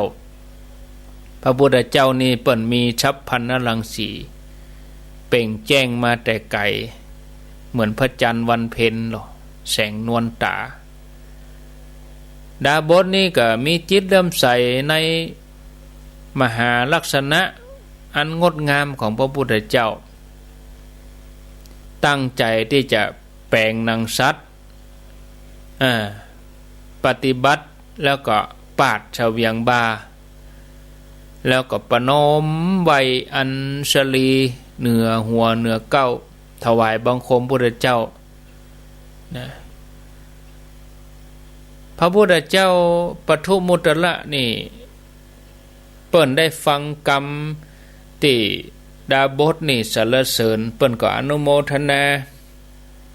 แล้วก็เสด็จเหาะขึ้นไปในอากาศเหมือนพญาหงส์ในสถานที่นั่นแล้วก็พอหันในอนาคตการหันอานิสงส์อันยิ่งใหญ่ที่จะเกิดขึ้นกับดาบสผู้นี้ที่ได้สรรเสริญคุณของพระพุทธเจ้าพระองค์ปรารถนาจะให้ดาบสนี้เกิดปีติพระพุทธเจ้าปทุมมุตระก็เลยพยากรณ์โดยอนาคตังสยานได้พยากรณ์ไว้ว่าผู้ใดสรรเสริญพระพุทธเจ้าผู้นั้นก็จักได้ถึงสมบัติอันใหญ่เฮาจักพยากรณ์ผู้นั้นท่านทั้งหลายจงฟังเฮากล่าวผู้นั้นในอนาถการไปหน้านี่จะได้เป็นท้าวสกเทวราช18 ครั้งเป็นพระราชาครอบครองแผ่นดิน300 ครั้งแล้วก็จะได้เป็นพระเจ้าประเทศสลาดอันไพบูรณ์แล้วมาถึงในกัปที่100,000ศาสนาของพระสมณโคดมจะปรากฏขึ้นซึ่งในยุคนั้นก็จะมีพระเจ้าโอกากราชเสด็จอุบัติเกิดขึ้นในโลกเหมือนกันแล้วเขาก็จะถูกกรรมอันดีตักเตือนใจเขาแล้วก็เคลื่อนย้ายจากสวรรค์ชั้นดุสิตลงมาเกิดในโลกมนุษย์ชื่อว่าอุบาลีในอนาคตการดาบสนี้จะได้บวชในศาสนาของพระพุทธเจ้าชื่อสมณโคดมจะได้เป็นผู้เลิศกว่าภิกษุทั้งหลายด้านปัญญาเฉียบแหลมเรื่องพระวินัยหลังจากพระองค์พร้อมกับหมู่สงฆ์หลีกไปแล้วเมื่อท่านได้รับการพยากรณ์อย่างอันดาบสนี่ก็เกิดมหาปีติดำรงชีวิตอยู่จนฮอดตลอดอายุไขมีฌานที่บ่เสื่อมท่านปฏิบัติไปจนเสี่ยงอายุไขก็ไปเกิดในพรหมโลกจุติจากอัตภาพนั้นแล้วก็ไประหว่างเทวดากับมนุษย์เสวยสมบัตินักมากมายมาจนถึงพุทธกาลนี้มาในถึงสมัยพระพุทธเจ้าสมณโคดมเฮานี่เปิ้นก็ได้มาเกิดเป็นลานของพระอุบาลีเถระ ในกรุงกบิลพัสดุเมื่อเจริญวัยใหญ่ขึ้นมาก็ได้ไปบวชในสำนักของพระอุบาลีเถระซึ่งเป็นลุงเฮียนกรรมฐานวิปัสสนาบ่เมินบ่นานก็ได้เป็นอรหันต์เป็นผู้ที่มีฌานมีปัญญาเฉียบแหลมเพราะเหตุที่ตัวเก่าอยู่ใกล้อาจารย์ที่มีชื่อเสียงในด้านการจำพระวินัยใครก็ตามมีข้อสงสัยเกี่ยวกับพระวินัยนี่ไปถามท่านท่านก็แก้ข้อสงสัยได้หมดเลยฉะนั้นพระพุทธเจ้าพระศาสดาของเฮาเพิ่นก็เลยแต่งตั้งให้ท่านดำรงตำแหน่งเอตัทคะโดยที่พระองค์ทรงตรัสว่าดูก่อนภิกษุทั้งหลายบรรดาภิกษุทั้งหลายผู้เป็นสาวกของเฮาผู้มีปัญญาเฉียบแหลมในปัญหาพระวินัยนั่นคืออุบาลีนี่เป็นเลิศท่านได้รับการแต่งตั้งเป็นเอตัทคะแล้วก็นึกถึงกรรมอันดีของตัวเก่าแล้วก็ประกาศเรื่องราวตั้งแต่หนหลังให้คนอนุชนรุ่นหลังได้เจริญห้อยตามท่านผู้ฟังญาติโยมจากเรื่องราวที่ท่านได้ฟังอาตมากล่าวเล่านี่เขาจะหันว่ากู้คนเนี่ยมีฉากหลังของชีวิตเหมือนกันทั้งนั้นบุญคือฉากหลังที่มีคุณค่าที่สุดของทุกคนนะนักสร้างบารมีตั้งหลายในการก่อนท่านมีโอกาสสร้างบุญด้วยตัวเองแล้วก็ชวนคนอื่นมาร่วมสร้างกันด้วยเมื่อบุญเปิ้นเต็มเปี่ยมความปรารถนานั่นก็สมหวังเขาจะพบว่าอริยสาวกที่พร้อมด้วยโลกิยสมบัติก็ดีอริยสมบัติทั้งหลายทุกท่านต่างก็สร้างบุญได้หนุนกันมาบุญที่เกิดจากการได้สรรเสริญคุณของพระพุทธเจ้าเป็นแถมบุญหนึ่งนะที่เฮาบ่ควรจะมองข้ามเนอะท่านผู้ฟังสรรเสริญอย่างใดก็อย่างเฮาไหว้พระเนี่ยก็อิติปิโสสวากขาโตสุปฏิปันโนสรรเสริญพุทธคุณธรรมคุณสังฆคุณก่อนนอนทุกวันนะท่านผู้ฟังญาติโยมชีวิตของคนเฮานี่มันมีขึ้นมีลงลูกเนาะมีดีใจมีเสียใจเนี่ยมีสมหวังมีผิดหวังเนี่ยมันเต็มไปด้วยการเปลี่ยนแปลงตลอดเวลาถึงสภาพแวดล้อมภายนอกสภาพร่างกายสภาพจิตใจภายในบอกว่าสภาพแวดล้อมจะเปลี่ยนแปลงไปอย่างไรสิ่งสำคัญที่สุดญาติโยมคือการรักษาใจของเราให้มั่นคงเนอะให้มีอารมณ์ดีอารมณ์แจ่มใสอารมณ์สบายให้ได้ตลอดถึงแม้ว่าเหตุการณ์ภายนอกอันยังมากระทบแต่ก็บ่กระเทือนเข้ามาถึงใจเฮาเนาะเหมือนกับภูเขาที่บางครั้งก็มีหิมะปกคลุมบางครั้งก็มีลมพัดบางครั้งก็ฝนตกฟ้าห้องฟ้าผ่าแต่ภูเขานั่นก็บ่หวั่นไหวนิ่งเฉยบ่สะทกสะท้านฉันใดจิตใจของนักปราชญ์บัณฑิตย่อมบ่หวั่นไหวชีวิตของคนเฮาก็อย่างเดียวกัน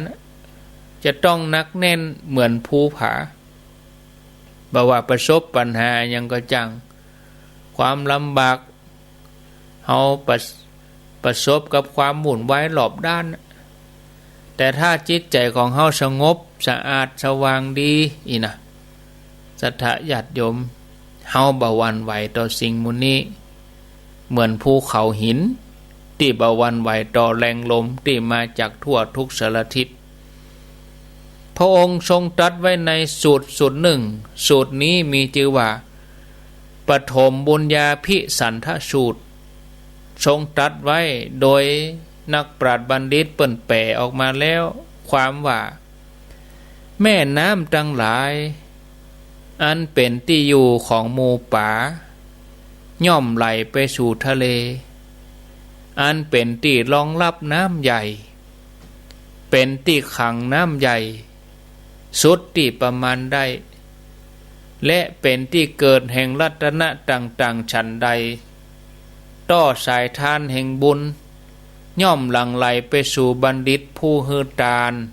มีข้าวน้ำโภชนะอาหารที่นั่งที่นอนเครื่องปูราดเหล่านี้เป็นต้นดูดแม่น้ำที่ไหลไปสู่ทะเลฉันนั้นพ่อแม่ศรัทธาญาติโยมท่านผู้ฟังผู้ที่มันสร้างความดีนะจิตใจเปิ้นก็จะร่าเริงเบิกบานโลเนาะเพราะกระแสทานแห่งบุญนี่หลั่งไหลมาสู่ตัวเปิ้นนะทำให้คนนั้นรู้สึกสดชื่นเบิกบานหลับเป็นสุขตื่นเป็นสุขนะเมื่อเฮาทำบุญด้วยการให้ทานรักษาศีลเจริญภาวนาเป็นประจำนะบุญตัวนี้เปิ้นจะกลั่นจิตกลั่นใจของเฮาเหมือนเครื่องกรองน้ำจิตใจของเฮาก็สะอาดผ่องใสนะศรัทธาญาติโยมสิ่งดีๆก็จะเข้ามาหาเฮาเหมือนคนนี่ก็คนดีไผก็ใครเข้าใกล้คนบ่ดีไผก็บ่ใครเข้าใกล้นี่ศรัทธาญาติโยมอันนี้คือเฮามันประพฤติปฏิบัติเนอะศรัทธาญาติโยมจะเล่าเรื่องให้ฟังเนาะคงจะพอดีกับเวลานะอันนี้เป็นเรื่องของพระศิวลีแต่กี้เป็นเรื่องของพระอุบาลีเรื่องวินัยพระศิวลีนี่เปิ้นว่าโอ้มีโจกมีลาภนี่ก็พระศิวลีนี่ก็มากันบ่ยากนี่เปิ้นทำมาหยังมาเนี่ยเมื่อตอนที่พระพุทธเจ้าจื่อพระพุทธเจ้าวิปัสสีท่านผู้ฟังต้องเข้าใจดีๆนะว่าพระพุทธเจ้าเนี่ยมีหลายพระองค์นะพระพุทธเจ้าปทุมมุตตระพระพุทธเจ้าวิปัสสีอย่างเฮาทั้งหลายนี่เฮาก็ฮู้จักพระพุทธเจ้าสมณโคดมเนาะก็จะฮู้จักพระเจ้า5พระองค์กะกุสันโธโกนากะมณะสัสนะโคดมสีอริยะเมตไตรเห็นตัวอันแต่ก่อนหน้านั้นมีพระพุทธเจ้าหลายพระองค์มากมายนะศรัทธาญาติโยมอย่างสัมพุทเทอัฏฐ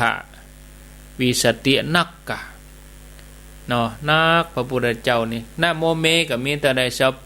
28บวกสัมพุทเทมาที่พระสงฆ์ป้อนนานป้อนน้อยนี่ว่าอย่างอี้นี่คงจะนึกออกแล้วกะสัมพุทเทอัฏฐวิสัญจะจตุวิสติสหัสสเกนักมากมายเห็นนี่เมื่อย้อนหลังจะเล่าถึงตอนพระพุทธเจ้าวิปัสสีพระองค์เสด็จไปตามชนบทแล้วก็เสด็จมาที่เมืองพันธุมวดีพุทธบิดาของพระองค์ก็เตรียมอาหารการกินเปิ้นห้องว่าอาคันตุกะทานเพื่อพระสงฆ์มีพระพุทธเจ้าเป็นประธานพระองค์ก็ยังทรงประกาศให้เจ้าเมืองมาร่วมกันเป็นสหายทานเจ้าเมืองทั้งหลายปรึกษาหารือกันว่าหมู่เฮาควรจัดการอย่างดีให้ดูยิ่งกว่าทานที่พญาเจ้าเมืองเปิ้นทานเมื่อตกลงพร้อมใจกันแล้วเจ้าเมืองทั้งหลายก็ส่งตัวแทนไปนิมนต์พระพุทธเจ้าให้มาเสวยในวันพุกจากนั้นเจ้าบ้านทั้งหลายก็ช่วยกันตกแต่งดาจัดแจงด้วยความปิติยินดีแล้วก็ส่งข่าวไปกราบทูลพญาเจ้าเมืองให้มาพอการทานของหมู่พี่น้องเจ้าบ้านเมื่อพญาเจ้าเมืองทอดพระเนตรดูการทานของคนทั้งหลายพระองค์ก็ทรงดำริว่าเฮาจัดทานให้ยิ่งกว่านี้แถมตกวันพุกก็นิมนต์พระเจ้าไปแถมพระราชากับเจ้าบ้านทั้งหลายต่างฝ่ายต่างบ่ยอมกันสลับกันเปลี่ยนนิมนต์พระพุทธเจ้าจนมาถึงครั้งที่6นี่เจ้าบ้านเจ้าเมืองปรึกษากันว่าวันพุกเนี่ยเฮาจัดการชนิดที่ว่าบ่มีผู้ใดจะว่าได้แล้วก็บ่มีผู้ใดที่จะเสาะมาสิ่งนี้บ่มีในตานของเขานะโจกมาเจ้าเมื่อจัดเตรียมของถวายทานแล้วต่างก็ประกันตรวจดูว่าขาดอันหยังพ่องตรวจไปตรวจมาอย่างอื่นครบหมดแปลว่าขาดน้ำผึ้งกับนมส้ม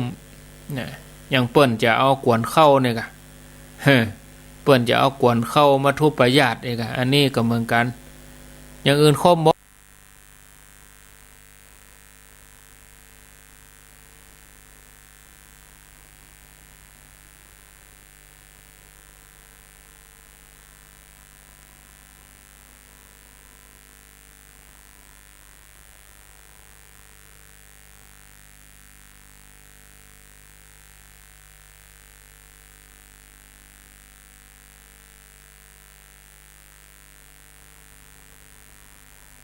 ขาดน้ำเพิงกับนมส้ม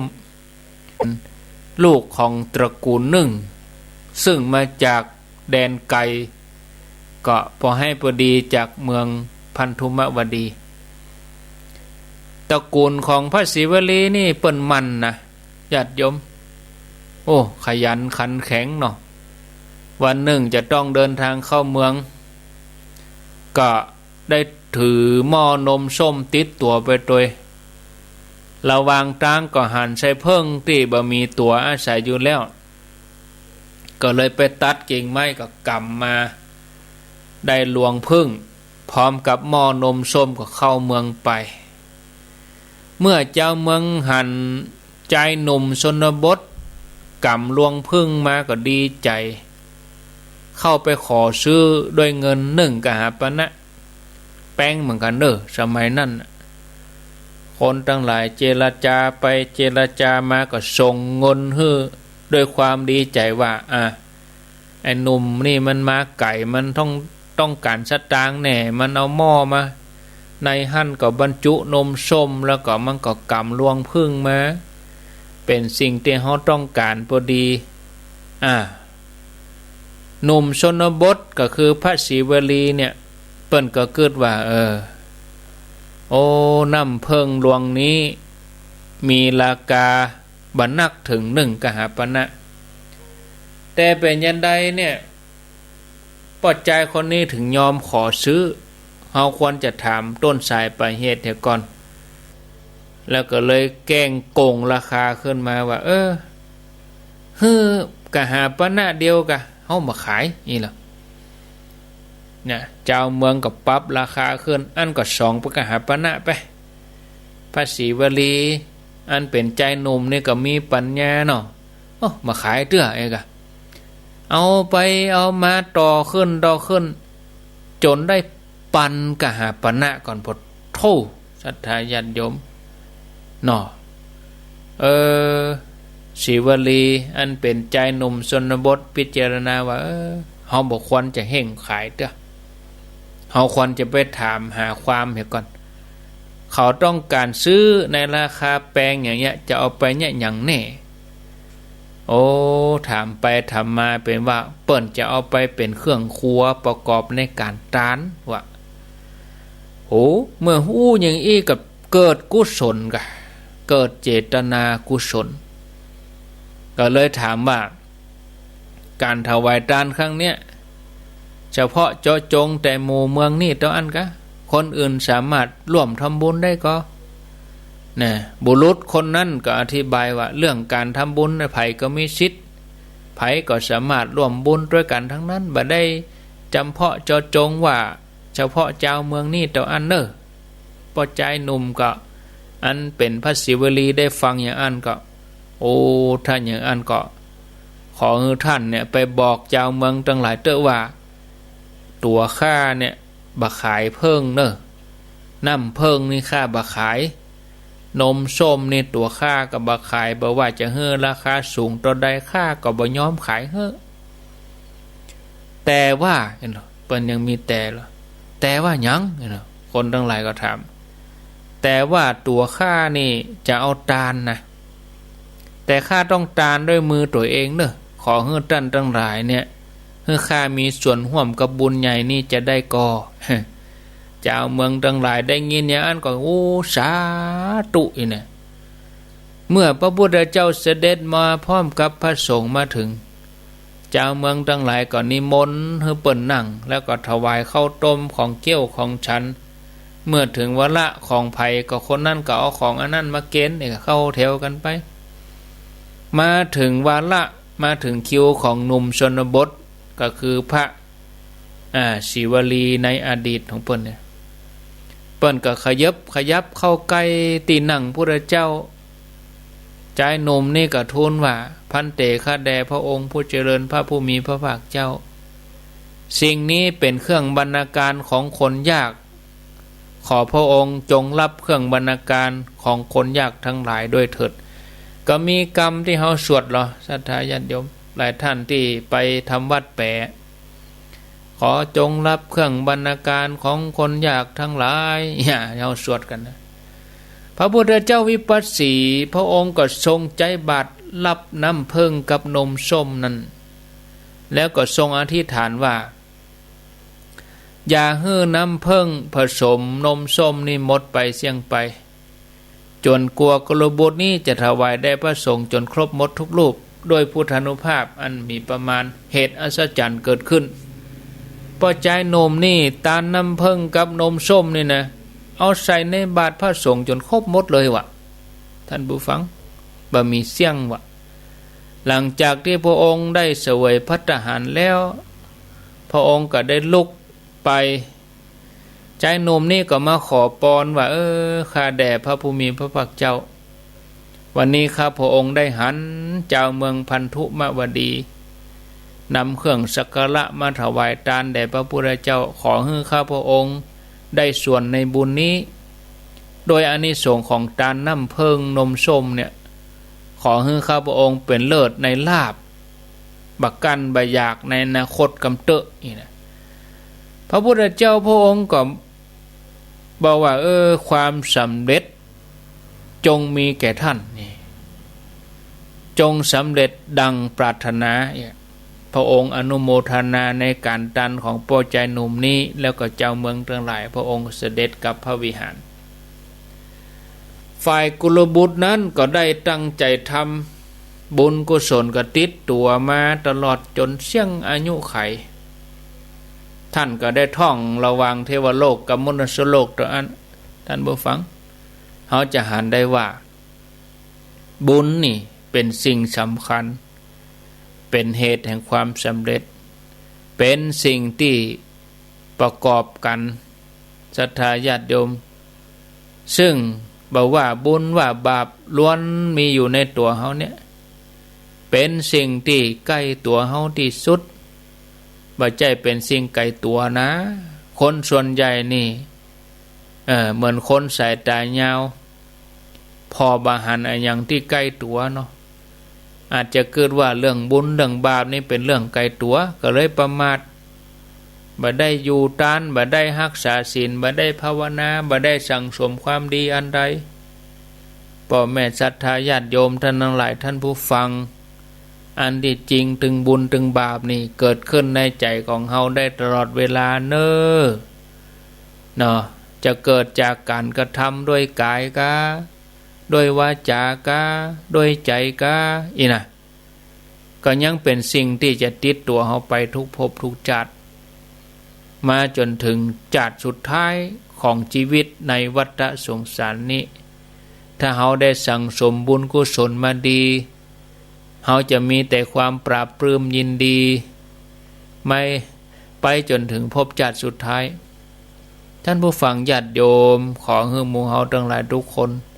ได้สั่งสมบุญกุศลให้เต็มที่สมกับโอกาสที่เฮาได้เกิดมาพบพระพุทธศาสนาได้มาเป็นมนุษย์เป็นบุคคลที่เป็นสัมมาทิฏฐิบ่ว่าศีลทานภาวนาทานศีลภาวนาเฮาจะไปละเนอะสิ่งมูนี้จะทำให้เฮาเกิดปิติปราโมทย์อยู่ในใจเนาะศรัทธาญาติโยมแล้วในที่สุดเฮาก็จะเข้าถึงธรรมเหมือนกันหมดทุกคนนะพอดีกับเวลาแล้วญาติโยม3:42 นาทีนั่นไว้เหมือนกันแต่ไปมาจะ2 ชั่วโมงแล้วนี่เลยแหม20 นาทีจะหมดเวลาแล้วดูนี่เนาะป่วยเนอะเวลานี่บาหลายท่านก็คงอย่างเงาลับแล้วก็ฮะฟังไปเพลินไปหม่อยลับไปได้ตึงเกิ่งลับเกิ่งฝันเหมือนได้ฟังทุเจ้าเหมือนไปนั่งฟังทุเจ้าเทศ ที่จริงเปิดวิทยุละไว้นี่เหมือนได้ไปนั่งอู้กัน0998366322อ้าวเจริญปอนติดแล้ว ไปสาขาตอนพระครูครับ จากตังใด อันนี้ปอนานชายบ้านป่าโป่งตำบลหมูงครับ อ๋อป้อนนันคาย ครับผม หัวง่มอำเภอหยังป่อ อำเภอพานครับ อ๋ออำเภอพานเนาะ จังหวัดเชียงราย ต้องแนะนำตัวเองโดย โอ้โหไอ้ฟังเนี่ยเข้าท่าดีเนาะ ม่วนใจดีเนาะ ยอดเยี่ยม มันปุดหน้าก็มาแหม โอ้ขอท่านจงเจริญอายุวันหน้าสุขภาพจงอุ่นผลยินดีนักเน้อป้อนาน ม่วนชัดเจ ม่วน นดี สาธุ เจ้าผู้อ้างกรบัตรทิศเต้งเอากะ บัตรทิศ เต้งเอาหลายสายเนาะ บัตรการหมู่แม่เทวดาเขา เป็นยังเนาะสลับสับเปลี่ยนกันไป ตั้งนี้ไปท่านจะมากู มาทุก พุธเนาะ ทุกวันพุธกะทุกวันพุธจะมาเนอะ ตามก็เรียกเราวันนี้นี่ มันได้ยินน่ะมันได้ยินเมินแล้วตั้งนี้ไปก็จะมากูพุธปะนั้น ตามก็เรียกนี่ว่าสนทนาธรรมกันนะสนทนากับ อาจารย์วรรณชัยของนะจะเป็นวันติดปุ่นเนาะเป็นวันอาทิตย์ปุ่นโมทนายินดีเนอร์อ้าว0998366322วันนี้แก่งโหไปก่อนเป็นวันแรกปุดหน้าเขาก็ก้อยมาจัดสรรปันกันแบ่งกันเนาะเจริญปนจากที่ไหนจากแม่แตงเจ้าอินทขินแม่แตงเจ้าอำเภอแม่แตงอินทขินแม่แตงชัดเจนดีกะเจ้าชัดเจนเจ้าฟัง104กะแม่104เจ้าติดตามตั้งแต่เจ้าแล้วก็เจ้าเริ่มแรกแล้วดีกะเนาะฟังก่อนกดมาตันเป็นยังก้นตันเป็นยังเจ้าไหว้สาเจ้าโมทนาอยู่ดีมีสุขสาธุเจริญปนนมัสการเจ้าท่านพระครูเจ้าแม่ครูกะแม่ครูกำลังฟังเป็นครั้งแรกเจ้าเฟซบุ๊กไล่วันนี้มีเฟซบุ๊กนะวันนี้มีแม่ครูฟังอยู่นี่เดี๋ยวของไฟหินก็ติดตามของไฟหินก็เปิ้นออกไฟหินเปิ้นออกเฟซบุ๊กหรอชัดเจนดีดีกะดีใจเจ้าได้ฟังเวลาหนึ่งวันนี้3รอบปงกะวันนี้ตั้งแต่ตี 3มาถึงบ่าย 3มาถึงเทศมาราธอนเนาะยินได้ก็บดีวันนี้สุขภาพยินดีเนอยินดีนักสายต่อไปเจริญปนไหลหากันคนน้อยเนาะจากทางใดเจ้ากับวิสาเจ้าโทษจากที่ไหนโทษจากบ้านไผ่สีทองเจ้าอำเภอรายงานครบบ้านไผ่สีทองตำบลหงหินอำเภอศูนย์จังหวัดพะเยาเจ้าอันกะรายงานครบกะบ้านไผ่สีทองโทรติดข้างแรกฟังกันมาเมินละก้าตั้งปุ่นอำเภอจุนนี่นะฟังสถานีไหนทั้งฟังคืนใดรุ่นนี้กะอำเภอจุนนี่คนฮักพะเยากะ106.25ไม่วีมาวันนี่ได้ยินทีก็ บ่ได้ยินนะเจ้าหมอวัน หมายถึงรายการอื่นกะมันใจการทุเจ้านะ เจ้าร ายการอยังอื่นน่ะ เจ้า เอาโมทนา เจริญปนเจริญปนโทรจากไหน ไหว้ขาครับ ติดแล้วโทรจากตั้งใด นักสุขา อ๋อ ฟังคาดเดียว ป้อนนานกันนี่ ครับผมฟังคาดอยู่เด้อ โอ้ยินดีเนอะ ฟังคาดฟังก่อนเข้าสิวลีนะ อ๋อดีแล้วกะอนุโมทนา น้ำเพิ่งกะเบิ้นตาลน้ำเพิ่งกะตาลสิ่งที่เปิ้นขาดเปิ้นขาดพอดีโธ่เขาขาด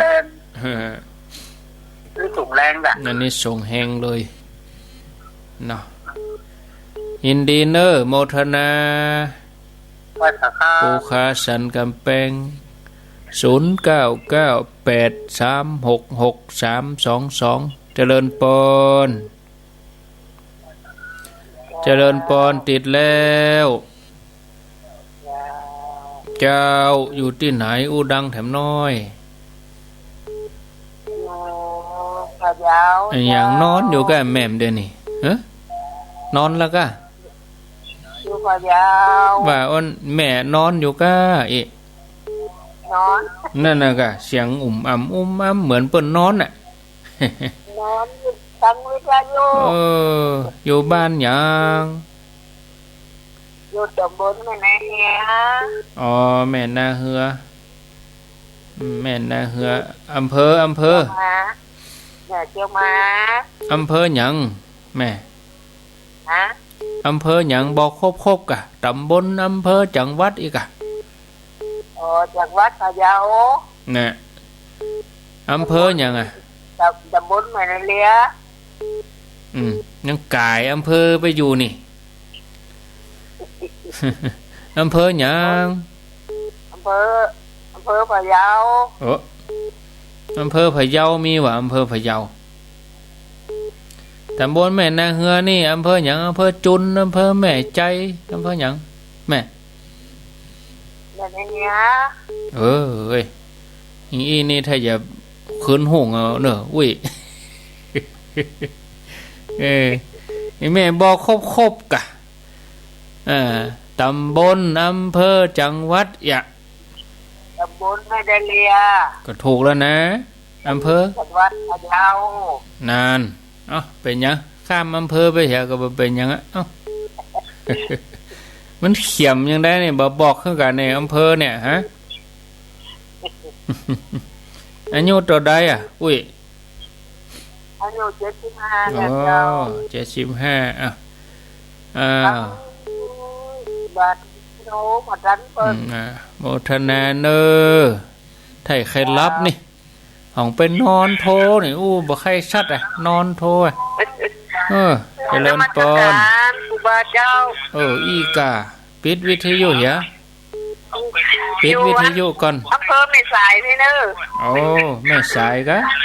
อำเภอแม่สายชื่อมิแก้วพญาสมบ้านหนองอ้อหมู่2อีกาแม่ปิดจากอันสังโคงวิดีโอเนี่ยขอดันมีคนเล่นมาเนาะ 90.25 แม่เวลาโทรนี่จะต้องปิดวิทยุเหรอฟังโทรศัพท์นี่กะปิดวิทยุเหรอนะศูนย์อันกันนะธรรมะอาหารใจเนาะดอกไม้อาหารตาอันกันดีแล้วฟังมาได้หลายปีละอำเภอแม่สายกันให้โทรกันเนาะต้องโทรผ่องกาอันตำบลหยังแม่ตำบลหยังตำบลปงผาเจ้าอำเภอแม่สายจังหวัดเชียงรายฟังมาตลอดเนาะฟังตลอดทุกตนทุกวันทุกคืนน่ะต้องโทรผ่องกาก็โทรมันอีกแต่ถ้ากูเหยโทรทุกวันน่ะตั้งแต่ผมไม่ว่าพวกเบลพวกแปดมันนิดอดเอาเนอะอดเอาเนาะแต่วันนี้ปีใหม่ ด้วยเนาะ โอ้ยินดีนักๆเนอะ ขอประทานพระครูอยู่ดีมีสุขตลอดไปเนอะ โอ้ขอบคุณเฮอปอนนี่ย่อนไปถึงศรัทธากูคน เจ้า สาธุปลายหาคนน้อยจะหมดเวลาแล้วเอาเจริญพร ไม่จ้าเจ้าค่ะพ่อครู จากดังใด เด็กกองแรงก็เฮยนำเย็นอำเภอเมียงฟ้านจังหวัดลำปาง ฟังอ อี ยู่ ก เนอะ จ้ะอันนี้รายงานชัดดีนี่ครบ เดี๋ยววัน ดี นี้ปีใหม่เด้อ อยู่ดีมีสุขเด้อ ห้อยน้ำเย็นเมืองปานลำปางอีกาอันนี้ กำไรใจเด้ ครบ อ ดียินดีเนอสาธุอีการายงานครบไปเฮือได้ถามกันตำบลหยังก็ได้ถามอำเภอหะมะอย่าไอ้แม่อยู่บ้านนี่ตำบลนี่อำเภอนี่ฟังสถานีนี่กำนันเขาก็ก่อยว่าความรู้สึกกำนันก็จะปั่นปอนก็ได้อีนะ0998366322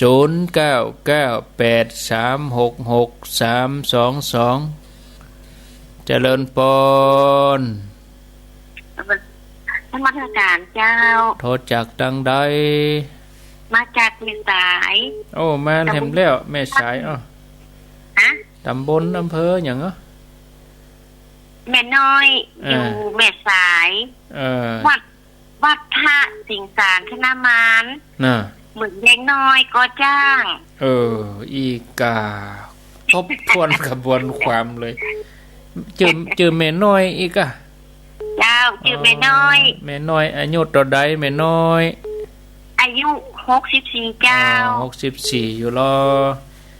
อำเภอแม่ฟังที่สันโก้งนี่กะ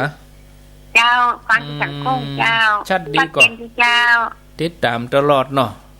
เจ้าติดตามตลอดแต่ว่าโทรก่อนตันก่อนนั้นมันล่ำได้ยินแม่สายนี่นะ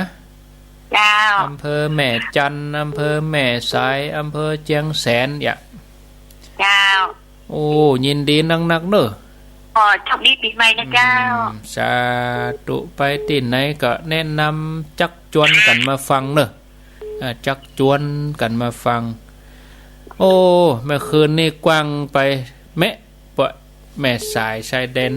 เจริญปอนโอ้ยสาธุท่านพระครูไม่อุ้ยเอียงเนอะอยู่ให้ตามสำเมิงอำเภอสำเมิงเนอะอีกค่ะต้องบอกครบกะสำเมิงเนี่ยไม่อุ้ยอิมอยู่ไม่ตามเราเป็นไทยพื้นเนอะโอ้อุ้ยอิมอายุต่อใดอุ้ย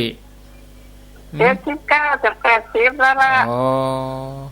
เมื่อก่อนก็มีนะฟังท่าน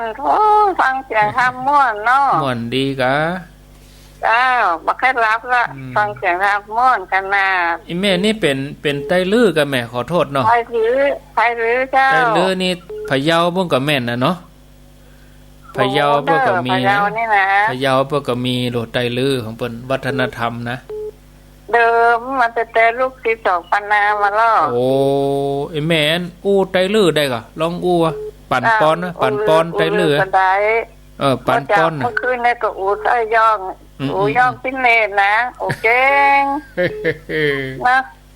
คนอู้ย่องไม่อู้ดื้ออันนี้เป็นลือหมดเลยไม่จับนี่นะถ้าพระครูก็เคยมาเนาะลำได้ไปกำเตอนะเมื่อก่อนที่ท่านพระครูอยู่ปักตั้งเจริญไม่ก็ฟังอยู่แล้วก็ตั้งแต่ท่านพระครูมาด้อยชุดเตไปต่างหันบ่ได้ฟังเดี๋ยวนี้ก็อยู่นี่เนาะอยู่ปักตั้งเจริญน่ะกะที่เก่านี่กะแล้วก็ท่านพระครูมาอยู่ด้อยชุดเตบ่ได้ฟังว่าจัดมือแล้วเดี๋ยวนี้ฟังคลื่นไหนฟังสถานีไหนก็จับมาได้เนอะเป็นยังอายุจะ80แล้วนะ80แล้ว79-80แล้วเนาะจ้ะจะอยากขับ80ล่ะอยู่ดีมีสุขทำมนจุดมาเจ้าเมื่อค่ำกูเจ้ากูค่ำเนอะท่านพระครูแล้วมันเจ้าสีฟันหันน่ะเนาะฟันหันกูขึ้นนะพี่จ้างโม่นางสมาธิโดยโอ้ดีแล้วกาไปวัดเนาะชอบไปวัดชุดประชาเนี่ยมาใส่พัก สิ้นล่ะดีแล้วเดินในทางพระครูเพิ่นก็เซ่มาแหละนะเพิ่นก็หาทำบุญ100 วันเมื่อวันที่3เนี่ยโอ้ฟังกันไปตลอดเนอะอุ้ยโชคดีเอาแอมสายสุดท้ายแอมสายสุดท้ายเจริญปนกราบพระสาเจ้าจากที่ไหนแม่รัตดาบ้านห้วยเข้ากำอำเภอจูนจังหวัดพะเยาเจ้าห้วยเข้ากำจากเสมิงนี่ไปเอี่ยวพะเยาบุญลุนี่แต่เจ้าแม่เคยมาเอี่ยวเคยหันอำเภอเสมิงกับแม่เชียงใหม่บ่ได้หันเตือเจ้าลายโดยสุเทพนี่นะเจ้าหันตะเกียบตอนเนาะอำเภอจุนคุณยินดีโมทนาโดยสาธุ